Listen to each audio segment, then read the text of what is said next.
But the problem is the way we very sloppily handled mass mail-out voting. We just kind of sent them around, and there wasn't a whole lot of accurate tracking as to where those ballots were going and who was receiving them and who was sending them back in. And there was some tracking, but just with the sheer amount of ballots, there wasn't there wasn't a good chain of custody for the physical ballots either. So because of that, I mean, this flash drive here, I wrote tests for the state of Michigan. So this flash drive here had all of the ballots for Wayne County on it. And I'm here in my bedroom right now. This is all the ballots for Wayne County were on this. They're not on it anymore. You know, I've deleted them since. But they were on that flash drive before the election, weeks before the election. So, you know, if some, you know, if I can have them in my bedroom, right? You know, nobody blinked an eye about me having these digital files.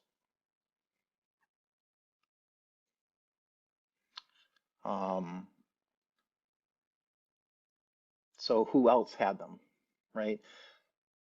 If nobody cared that I had in my bedroom all the ballots for Wayne County, you know, I know for a fact that when those ballots get sent to the printer, they get put on a Google Drive.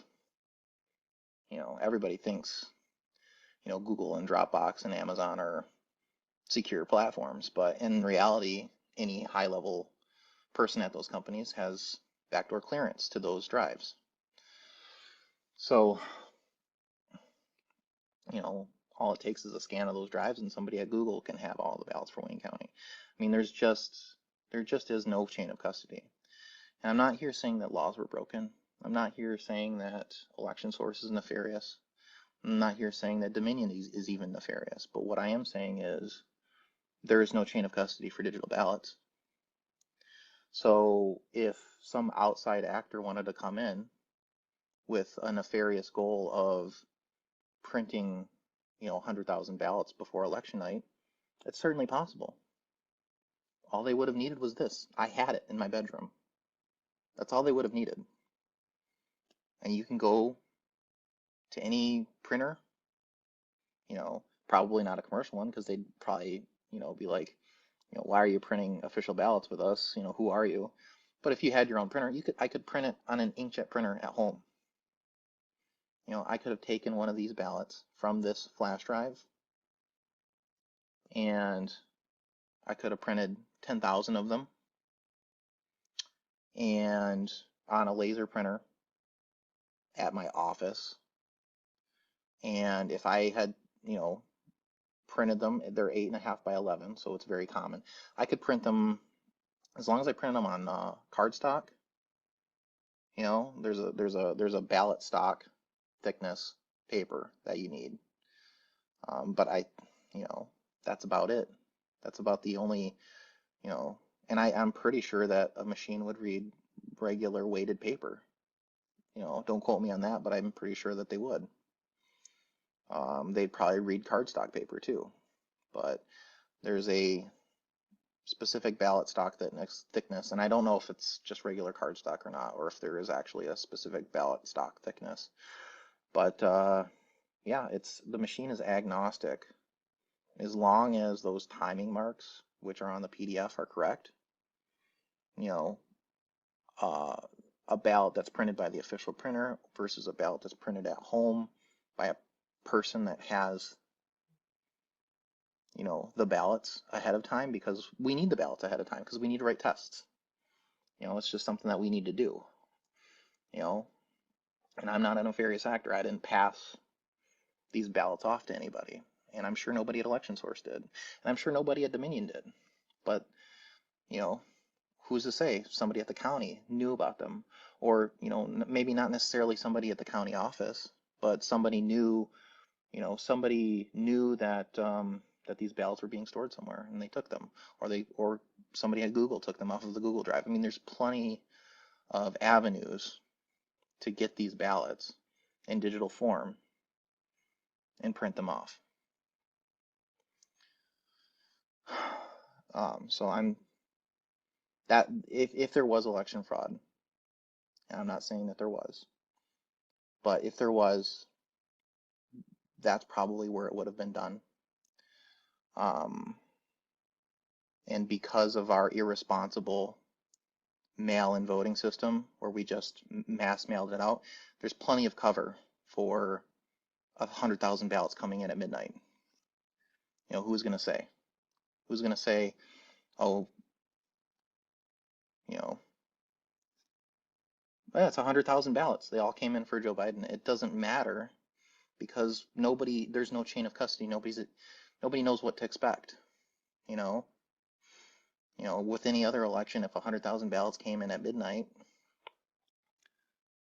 it would be obvious fraud. But nobody considers it fraud now because maybe there was 100,000 ballots that just were stored somewhere and nobody thought to open them up. Nobody knows. And all the ballots are anonymous. So you'll never know. You'll never know. That's the story of this election, is you will never be guaranteed, because of the mail-in system, you will never be guaranteed to know for sure the legitimate president, or any of the down ballot votes for that matter. This was a cluster fuck. This was a cluster, and people are being disenfranchised. And what I'm here to tell you is that it's totally possible to print 100,000 ballots. It's totally possible. I had this weeks before the election, plenty of time. If you're a nefarious actor and you want to print 100,000 ballots and put them in boxes just in case, as long as you have this file that I had personally, you can do that. So, is there avenues for election fraud? Yeah, absolutely. Is it from the machines? I don't think so. Possible. Is there nefarious actors at Election Source? No, I don't think so. Is there nefarious actors at Dominion? I don't really know people at Dominion. I know people at Election Source. They're very honest people. So please, for the love of God, leave us alone. I am just trying to tell you what's on my mind, that there is an avenue for possible fraud here. And I just had a new baby, so please be merciful to me. Leave me alone. And please be merciful to the people at Election Source and leave them alone. They're good people. And the people at Dominion, I'm sure most of them are just good people. Is there corruption at the top? I don't know anybody at Dominion. I don't know the company at all. Really, I don't. We're a contractor for them. But, we've run, like I said, we run elections in the past for Dominion, and they've come out completely scot-free, A-OK. And the issue that happened in Anne Arundel County, I mean, you have to leave that clerk alone. She's, what happened there is completely innocent. And they had a late comer to the election, somebody that didn't get put on the ballot, right? So they had coding for this ballot without that person on it, and they had a card with the coding for the person that was supposed to be on the ballot. So they were supposed to run the coding with the extra candidate. Instead, they ran the coding with the previous, without the candidate in it, and that screwed everything up. When they realized it on election night, they reran everything with the proper coding, and everything was fine. It's not some sort of a mass conspiracy from Dominion to switch votes. But is there an avenue for election fraud? Absolutely. There's no chain of custody on ballots. It's a big deal. That's a big freaking deal. And if election officials don't take that seriously, then they are screwing the public out of an accurate election. That's all I wanted to say.